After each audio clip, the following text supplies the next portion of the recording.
Fumer dans des endroits publics est un acte presque banal dans la plupart des pays africains, malgré le danger que représente le tabac.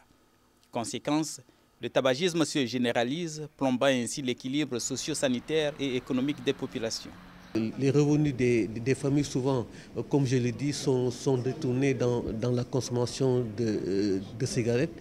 Et nous pensons que cela n'est pas normal. Déjà que nos pays sont très pauvres.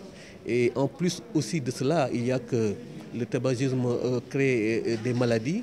Et souvent, les maladies engendrées par la consommation de cigarettes sont des maladies très graves, comme par exemple le cancer. Et nous savons que pour soigner un cancer dans nos pays, il faut quand même beaucoup de moyens. À Dakar, par exemple, le paquet de Marlboro coûte 500 francs CFA. Avec 25 francs, l'on peut s'en offrir un bâton comme ici.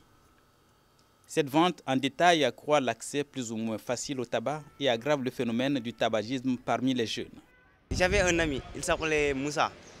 On allait ensemble, chaque jour on allait dans les soirées, des choses comme ça. Lui, il était un fumeur. Un jour, comme je suis curieux, il m'a donné le tabac. Le Marlboro, j'ai fumé. Lorsque j'ai fumé, j'ai senti que c'était bon, j'ai continué. Le tabac tue 6 millions de personnes chaque année dans le monde. Et d'après les prévisions de l'OMS, entre 2025 et 2030, 10 millions de décès dus au tabac seront notés dans le monde, dont 7 millions dans les pays en développement. Avec le durcissement des législations dans les pays occidentaux, les compagnies de tabac se replient dans les pays en développement. La CEDEAO, un ensemble de 15 pays ouest-africains, veut aller vers une fiscalité optimale et harmonisée sur les produits du tabac afin de dissuader les consommateurs.